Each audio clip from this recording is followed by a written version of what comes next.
वैसे तो हमारा घर बहुत बड़ा है, लेकिन ससुर जी के जाते ही इस घर का 4 हिस्सा हो गया।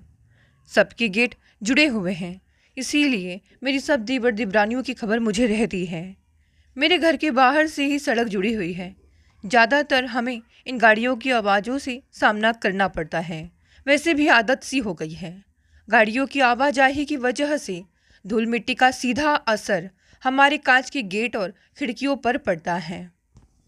ये तो हमेशा चिढ़े रहते हैं। कहते हैं अब कि आसमान में घर बसाएंगे, यानी कि ऊंचे ऊंचे टावरों में।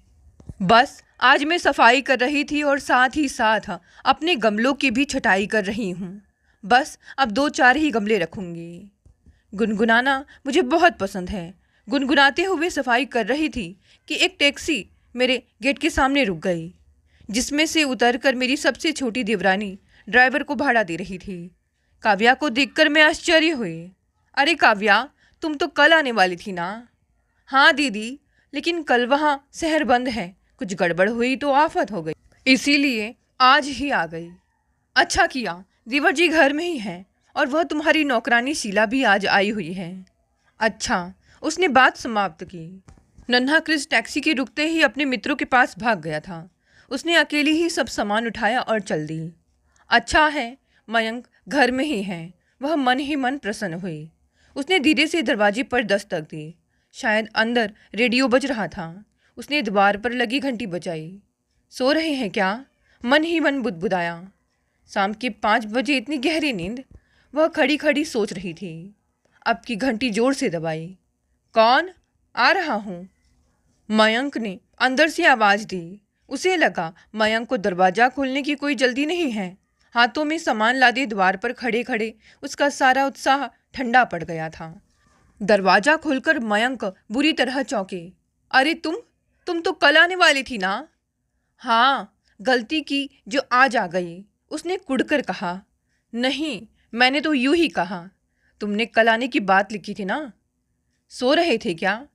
नहीं, यूं ही लेटा था। जरा सिर भारी लग रहा था। शीला से कहिए कि जरा चाय बना दे। शीला? किसने बताया तुम्हें कि वह आई थी? वह बहुत देर हुई तो चली गई। ठीक है, मैं खुद ही बना लूँगी। वह अपना सूटकेस लिए कमरे में पहुँची। पर यह क्या? कौन आया था यहाँ? किसने अभी? बस थोड़ी ही देर पहले। क्या शीला? उसके दिमाग में बिजली सी कौंधी। दूसरे ही क्षण सारी बात उसकी समझ में आ गई। मयंक ने शायद इसीलिए द्वार खोलने में देर लगाई। वह पीछे के दरवाजे से निकल गई होगी शायद। किसी भी परिवार के विध्वंस के लिए यह प्रमाण काफ़ी थे। उसे लगा वह क्रोध से पागल हो जाएगी। वह भागकर बाहर गई कि वह अभी पूछेगी, मेरी अनुपस्थिति में आज क्या हुआ है यहाँ? उसकी सांसों की गति बढ़ गई। कहाँ हैं आप? उसकी आवाज़ काँप रही थी। आ रहा हूँ भाई, चाय बना रहा हूँ। चाय की प्याली लिए मयंक रसोई से निकले। विश्वास की जिस नींव पर दाम्पत्य जीवन फलता फूलता है, वह आज कहीं गहरे खाई में ओझल हो गया था। मयंक की मीठी आवाज़ भी उसे कुनैन सी लगी। उसके मन में तो आया कि एक हाथ मार कर गिरा दे सारी चाय। मयंक को झकझोर कर कहे, मुझे नहीं पीनी है चाय। पहले यह बताओ कि मेरी अनुपस्थिति में आज घर में क्या तमाशा हुआ? मेरे साथ ऐसा विश्वासघात क्यों किया? दूसरों की चरित्रहीनता का तो खूब बखान करते थे, अब अपनी कहो। पर पति मयंक का रसोई से निकलना और बेटी क्रिस का बाहर से आना एक ही साथ हुआ। उसने अपने आप पर काबू किया। क्रोध के कारण आंखों में आंसू आ गए थे। क्रिस मयंक को देखते ही उनसे लिपट गया। मयंक उसे उल्हाना देने लगा। मैंने तुमसे कट्टी कर ली है क्रिश। तुम नाना जी के घर जाकर मुझे भूल गए। तुमने पत्र लिखने का वादा किया था ना? अब मैं तुमसे नहीं बोलूँगा। क्रिस हंसते हुए तमाम बहाने बना रहा था।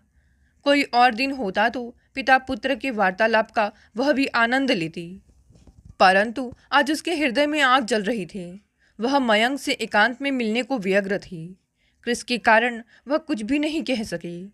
अपने कमरे में आकर वह उन अवशेषों की खोज पड़ताल करने लगी जो वहाँ हुए शर्मनाक विश्वासघात की कहानी कह रहे थे। तुमने चाय नहीं ली अभी तक? ठंडी हो जाएगी। चाय की प्याली लिए मयंक उसके पीछे पीछे आए। उसे उबकाई सी आने लगी तो घृणा से मुंह फेर लिया। मुझे नहीं पीनी है चाय। क्यों? गरम करके लाऊं क्या? नहीं, पहले यह बताओ कि यह सब क्या है? क्या हुआ था मेरे कमरे में? वह वह शीला आई थी तुम्हारे कमरे में? मयंक का मुख फीका पड़ गया। वह तो मैं समझ ही गई, पर यह सब किस बात की निशानी है? वह डॉक्टर प्रमोद के बच्चे को लेकर आई थी, वही यहाँ गड़बड़ करता रहा। आपने उसे घर में क्यों आने दिया? कहा क्यों नहीं कि मैं घर पर नहीं हूँ? अरे दरवाज़ा खुला था तो वह अंदर आ गई, तो मैं क्या करता? जो कुछ करना चाहिए वही आपने किया, उसने व्यंग से कहा। मयंक ने पलंग पर पड़े मोगरे के फूल और लाल चूड़ियों के टुकड़े उठाए, तकिए पर चिपकी मोती जड़ी बिंदी हटाई, चादर को करीने से बिछाया, लेकिन आक्रोश के कारण वह बुत सी बैठी रही। जरा बाजार जा रहा हूँ, सुनार ने आज तुम्हारी चूड़ियाँ देने के लिए कहा था। मयंक ने धीरे से कहा। मुझे नहीं चाहिए चूड़ियाँ, उसी को दे आओ। उसने आग्नेय दृष्टि से देखा। मयंक की नज़र झुक गई। धीरे से पैरों में चप्पल डालकर वह बाहर निकल गए। कैसा गऊ बन रहा है यह व्यक्ति। आज मुझे इस तरह देख लेता तो क्या सह लेता चुपचाप। उसने पलंग की चादर खींचकर गुस्लखाने में डाल दी। अलमारी से दूसरी चादर निकालकर पलंग पर बिछाई और उसी पलंग पर निढाल होकर लेट गई। पलंग की चादर उसने जरूर बदल दी थी, पर कहीं कुछ ऐसा था जो उसे चुभता जा रहा था, नुकीले कांटे की तरह। उसने क्रिस के जन्म के समय शीला को खाना बनाने के लिए रखा था। उसे देखकर यह कहना मुश्किल था कि वह घर की नौकरानी है। वह बढ़िया साड़ियाँ पहनती हैं, कई तरह की बिंदियाँ लगाती, गजरा उसके बालों में सदा ही लगा रहता, हाथों में ढेर सारी चूड़ियाँ और मांग में दमकता सिंदूर। उसी को देखकर उसे पहली बार लगा था कि सांवले रंग पर सिंदूर की लाली की जो शोभा है वह उसके गोरे रंग पर कभी नहीं आ सकती। यह तो बनाव श्रृंगार की बात है, पर बनाने वाले ने भी शीला को बड़े मन से गढ़ा था। उसके शरीर की गठन बड़ी सुंदर थी, विशेषकर उसकी आंखों का सौंदर्य अनुपम था। शायद इसीलिए सुषमा दीदी ने कहा था, नौकरानी तो लाई हो, पर अपने दुल्हे को संभाल लेना। यह बात सुनकर वह उस समय हंसी थी, परंतु आज वह बात सच हो गई। शीला के संबंध में कितने ही किस्से प्रसिद्ध थे। उसकी दिल फेंक तबीयत को लेकर स्त्रियां उस पर व्यंग बाण कसती थीं, लेकिन वह ऐसी बात को हंसी में उड़ा देती। 2 महीने काम करके वह उनके घर से चली गई थी, किंतु जब मन होता वह दीदी दीदी कहकर उनके यहाँ आ जाती। आज इतने वर्षों बाद यह नतीजा निकला था।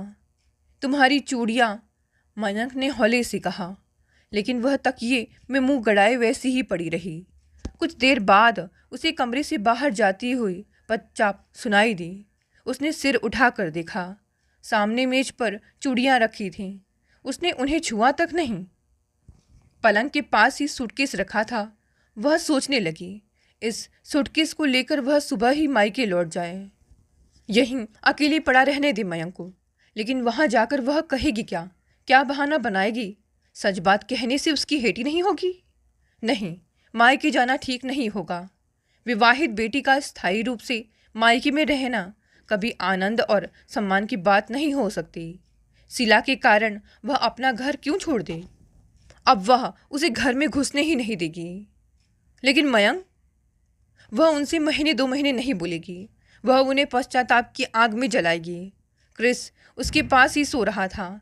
वह उठकर बाहर आई। मयंक हाथों का तकिया बनाए सोफे पर सो रहे थे।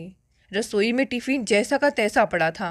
शायद क्रिस ने ही 2-1 पूरियाँ खाई थी। घड़ी देखी तो 11 बज रहे थे। मयंक ने अचानक करवट ली। उनके संतप्त मुख पर निश्चलता और मासूमियत दिखाई दे रही थी। वह चुपचाप अपने कमरे में लौट आई। वह फिर सोच में डूब गई। अब तक उसका दाम्पत्य जीवन पूरी तरह सुखी था। मयंक के ऑफिस में कई स्त्रियां कार्य करती थी, पर ऐसी कोई बात पहले कभी नहीं हुई। फिर आज क्या हो गया? कैसे बहक गए उनके कदम? शीला ने उन्हें अपने मोह जाल में फंसा लिया होगा। कमजोर क्षणों में वे निर्बल पड़ गए होंगे और शीला ने मौके का फायदा उठा लिया होगा। वह कोई सोचा समझा प्रणय प्रसंग ना था। किसी पुरुष को अकेला पाकर उसे मोह जाल में फंसाने का षड्यंत्र था। लेकिन मयंक निर्दोष नहीं हो सकते। उनका मन जरूर शीला की ओर गया होगा, पर ऐसी घटना क्या उस अकेली के साथ हुई है? संसार की कोई अनोखी बात है यह? अतीत की कितनी ही स्मृतियाँ उसकी आंखों में सजीव हो उठी। बिलासपुर वाले बड़े मामा जी का वर्षों से किसी स्त्री से संबंध था। मामी तो मामी, यह बात माँ तक को पता थी। एक बार उन्होंने कहा भी, भौजी तुम कैसे चुपचाप सह लेती हो, कुछ कहती क्यों नहीं? जब उनका दिल वहाँ लग ही गया है तो कहने से मानेंगी थोड़े ही। लड़ाई झगड़ा करके दुनिया को तमाशा दिखाने से कौन सा लाभ? वह बोली थी। इस बात को लेकर बड़े मामा और मामी को कभी किसी ने लड़ते झगड़ते नहीं देखा था।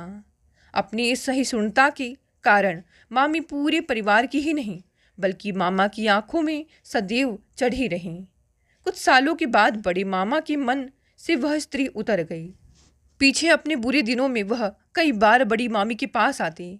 मामा मुँह छिपाए कहीं निकल जाते, लेकिन मामी द्रवित होकर उसे रुपए पैसे और पुरानी साड़ियाँ दे दिया करती। पता नहीं आर्थिक परतंत्रता के कारण या उस समय की मान्यताओं के कारण पुरुष के ऐसे संबंधों को स्त्रियां प्राय चुपचाप सह लिया करती थी। लेकिन धीरे धीरे समाज के मानदंड बदले, स्त्रियां शिक्षित और स्वावलंबी हुईं। उनकी मानसिकता बदली। उन्होंने स्त्रियों और पुरुषों के लिए दोहरे मानदंडों को स्वीकार करने से इनकार कर दिया। लेकिन दुनिया का कोई कानून, कोई नियम ऐसी घटनाओं को रोकने में कामयाब ना हो सका। वैसे एक हादसा उसके साथ भी हुआ था। एमए करते ही रुपेश से उसका विवाह तय हो गया था। वह उसके साथ यहाँ वहाँ घूमती फिरती रही, पर दहेज के लालच में उसने विवाह संबंध तोड़ दिया। मयंक को विवाह के पहले और विवाह के बाद भी कई ऐसे पत्र मिले थे जिनमें रुपेश और उसके संबंध में ऐसी बातें लिखी थी जिन्हें पढ़कर कोई भी पुरुष विचलित हो सकता था। उन पत्रों ने उसके चरित्र पर प्रश्न चिन्ह लगा दिया था और विशाल हृदय मयंक ने भी उन बातों की चर्चा कभी नहीं की। सिर्फ इतना ही कहा था, तुम्हारा इसमें कोई कसूर नहीं है। तुम तो यही सोचती रही होगी कि उससे तुम्हारा विवाह होने वाला है। कटु से कटु बहस के बीच भी उन्होंने कभी रुपेश के प्रसंग को उठाने की हिमाकत नहीं की, मानो उसके विवाह पूर्व के संबंधों का कोई अस्तित्व ही नहीं था। अब आज मयंक स्वयं अपराधी के कटघरे में खड़े हैं। वह क्या निर्णय लेगी उनके संबंध में? इस घटना को लेकर उसे अपने परिवार का विध्वंस कर लेना चाहिए। क्या यह समझदारी की बात होगी?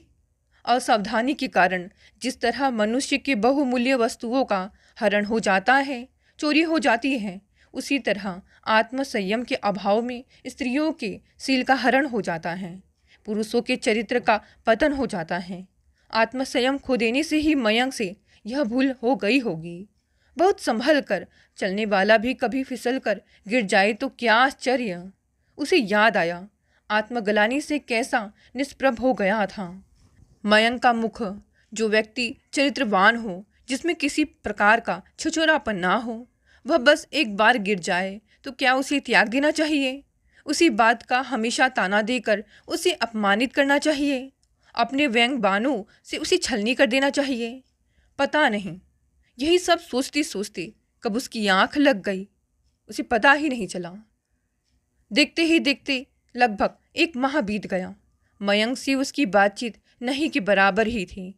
ऑफिस से आने के बाद मयंक अक्सर क्रिस को पढ़ाने बैठ जाते थे, कभी कभी बाहर भी निकल जाते। इधर कई दिनों से वह उन्हें चिंतित और व्यग्र देख रही थे। क्रिस को पढ़ाते पढ़ाते कहीं खो से जाते, भोजन भी ठीक से नहीं करते। वह सोचती सब उसके अबोला करके रूठ जाने के कारण ही है। कई बार उसका मन द्रवित हो उठता, पर उस घटना की याद आते ही उसे मयंक से घृणा हो उठती। उसका मन कड़वाहट से भर जाता। वह सोचती उन्होंने जो किया है उसकी कुछ तो सजा उन्हें मिलनी ही चाहिए। एक दिन रात के 9 बज गए थे, पर मयंक का कहीं पता ही नहीं था। मन में अनेक प्रकार की सोच लिए वह कई बार बाहर तक देख आई थी। सोचने लगी, नाराज होकर कहीं निकल तो नहीं गए? मनुष्य के मन का क्या भरोसा, कहीं दुर्घटना का शिकार तो नहीं हो गए? ऐसे ही अनेक प्रश्न उसे व्याकुल कर रहे थे। तभी अचानक द्वार की घंटी बजी। कृष्ण ने दौड़कर दरवाजा खोला। देखा तो मोहित थे। वह मयंक के ऑफिस में कार्य करते थे, उनके अच्छे मित्रों में से थे। चाचा जी, आज पिताजी अभी तक घर क्यों नहीं आए? नन्हे कृष ने उन्हें देखते ही पूछा। भाई, ऑफिस से तो हम और आपके पिताजी साथ ही निकले थे। कहीं किसी काम से रुक गए होंगे। कृष उदास होकर अंदर चला गया। आपसे कुछ कह रहे थे? उसने अपनी व्यग्रता छुपाते हुए मोहित से पूछा। नहीं तो। फिर बातों ही बातों में मोहित बता गए कि शीला कुछ दिन पहले ऑफिस में आई थी। शायद उसके घर में किसी की तबीयत खराब थी। इलाज के लिए मयंक से रुपए मांग रही थी। मयंक ने उसे 2,000 रुपये दिए, पर वह 2,000 रुपये के लिए और अड़ी रही। तब मयंक ने 2,000 रुपये विजय से मांग कर दिए। तब वह उसी के साथ होंगे, उसने मन ही मन कहा। उसके शरीर में आग लग गई कि वह यहाँ चिंता में मरी जा रही है और वहाँ मयंक के प्रति उपजी सहानुभूति और दुश्चिंताओं उसी क्षण मिट गई। उसकी जगह क्रोध और ईर्ष्या ने ले ली। मोहित घर से निकल ही रहे थे कि मयंक आ गए। कृष पहले ही सो गया था। उसने अनिच्छापूर्वक खाना गर्म किया और मेज पर लगा दिया। मयंक ने मुंह हाथ धोया, कपड़े बदले और सोने के लिए जाने लगे। खाने की ओर उन्होंने देखा तक नहीं। जब बाहर खाने का मन हुआ करे तो पहले ही बता दिया कीजिए। विषाद में डूबी हुई आंखों को उठाकर उन्होंने उसे देखा। तिरस्कृत स्वर में बोले, कल से मेरे लिए खाना मत बनाना। द्वेष, चिंता और घृणा के सर्प उसे रात भर डसते रहे। क्यों दिए 2,000 रुपये उन्होंने उसे? बिना किसी कारण से कोई यूं ही रुपए नहीं देता है। क्या वह संबंध केवल उसी दिन का था? ऑफिस से कहीं निकल जाते होंगे तो उसे क्या पता लगता है। उस घटना से उद्वेलित मन जरा शांत हुआ था कि आज फिर से आंदोलित हो उठा। लेकिन आश्चर्य उसे एक ही बात का था कि जो पुरुष दूसरी स्त्री पर पैसे लुटाता है, उसके साथ मौज मजाक करता है, उसके चेहरे का रंग, उमंग और उल्लास कुछ और ही होता है। परंतु मयंक के बूझे बूझे से चेहरे पर केवल विषाद ही दिखाई देता है। चिंता और परेशानी से अकुलाए मयंक की अशांति उसे छिपी नहीं थी। कभी कभी उसे लगता कि कहीं ऑफिस से संबंधित कोई ऐसी बात तो नहीं है जो उन्हें परेशान किए हुए है। एक दिन इसी प्रश्न का उत्तर जानने के लिए वह मोहित के घर गई थी, लेकिन मोहित कहीं बाहर गए थे, इसीलिए वह जल्दी ही लौट आई। घर आकर देखा द्वार खुला हुआ था। मयंक ऑफिस से आ चुके थे, पर अंदर से एक नारी का स्वर सुनकर वह द्वार पर ही रुक गई। बाबू, मैं रुपए लिए बिना नहीं जाऊंगी। तुम्हें विश्वास नहीं है तो मेरे साथ खुद अस्पताल चलो। तुमने ऑफिस आने से मना किया था, इसीलिए मुझे यहाँ आना पड़ा। जल्दी से रुपए दो, दीदी आ जाएंगी तो मुश्किल होगी। यह शीला थी। तुम मुझे जबरदस्ती बदनाम करना चाहती हो। तुम जहरीली नागिन हो। मयंक क्रोधित होकर बोल रहे थे। उस दिन तो बड़ा प्यार दिखा रहे थे। बाबू, दूसरे की औरत क्या मुफ्त में मिल जाती है? तुम किसी की औरत नहीं हो। तुमने मुझे फंसा लिया। तुम क्या छोटे बच्चे हो बाबू? मत दो रुपए। मैं ऑफिस में आकर सबके सामने यह बात कहूँगी। कल यहाँ आकर तुम्हारे पड़ोसियों को बताऊँगी। तब देखती हूँ तुम कैसे सिर उठाकर चलते हो। मयंक शांत हो गए। अभी मेरे पास पैसे नहीं हैं, वह मैं नहीं जानती। किसी से उधार लेकर दो, बीबी के गहने बेच कर दो। मुझे चाहिए, बस चाहिए। तेरी जैसी औरत के लिए मैं अपनी पत्नी के गहने कभी नहीं बेच सकता। दरवाजे के बाहर खड़ी काव्या का क्षण भर में ही मन का सारा विष अमृत हो गया। शीतल जल के एक छींटे से ही मन का सारा कलुष धुल गया। तब मैं अभी शोर मचाती हूँ, शीला ने धमकाते हुए कहा। नहीं नहीं, मयंक अकुलाकर बोले। शीला के तेवर देखकर काव्या से रहा नहीं गया। वह देहरी को लांघते हुए कमरे में आ गई। उसे देखकर मयंक शर्म और संकोच से गड़ गए। शीला भी एक क्षण को घबरा गई। क्या बात है शीला? उसने पूछा। नहीं, कुछ भी नहीं दीदी। कुछ कैसे नहीं? अभी तो तू इनसे कह रही थी कि मैं चिल्ला दूंगी। हाँ, यह मेरे साथ ना जबरदस्ती कर रहे थे। दीदी, मैं पिछली बार तुम्हारी यहाँ आई थी, तब क्या हुआ यह इन्हीं से पूछो। उसने सारा अपराध मयंक के सिर मरने की कोशिश की। मुझे किसी से कुछ भी पूछने की ज़रूरत नहीं है। मेरे पति एक शरीफ आदमी हैं। तेरे जैसी बदचलन और छिछोरी औरत के चक्कर में वह कभी नहीं पड़ सकते। सच बात आपको मालूम नहीं है दीदी। चुप रह दीदी की बच्ची, मुझे सब पता है। भले घर के पुरुष को फंसाने का तेरा तो धंधा ही है। तू ऑफिस जाकर इनसे 2,000 रुपये ऐंठ लाई और अब यहाँ भी झूठा नाटक करके पैसे मांग रही है। क्यों नहीं मांगूंगी रुपए? इन्होंने जो किया है उसका फल कौन भुगतेगा? मैं सबके सामने सब बात बोलूंगी। क्रिस के सिर पर हाथ रखवाऊंगी इनसे। उसने आखिरी दांव फेंका। पल भर को वे दोनों स्तब्ध ही रह गए, लेकिन दूसरे ही क्षण काव्या ने शीला का हाथ पकड़ लिया और डपट कर बोली, तेरी यह मक्कारी मेरे साथ नहीं चलेगी। तू सीधे से घर से निकलती है या मैं आस पड़ोस के लोगों को आवाज़ दूँ। तब भी शीला अनाप शनाप बकती रही। उसने किसी तरह उस आफत को चलता किया। मयंक को कई दिनों की दुश्चिंताओं से और तनाव से मुक्ति मिली। शीला के चले जाने के बाद कुछ क्षण तक कमरे में निस्तब्धता छाई रही। तभी मयंक ने काव्या के दोनों हाथों को थाम लिया और आवेश में अपने गले लगा लिया। काव्या, मुझे क्षमा कर दो। काव्या, मुझे क्षमा कर दो। मैं सचमुच तुम्हारा अपराधी हूँ। काव्या की आंखें भी आंसुओं से धुंधला गई थी। दोनों की धुंधलाई आंखों से बरसते ये आंसू अपनी गृहस्थी के सुख शांति और आनंद के आंसू थे और पश्चाताप के भी। दोस्तों, ये कहानी यही समाप्त हो गई। कहानी पसंद आई तो इसे लाइक और शेयर करें। नए हैं तो चैनल को भी सब्सक्राइब कर लें। धन्यवाद दोस्तों, मिलते हैं कल एक नई कहानी से।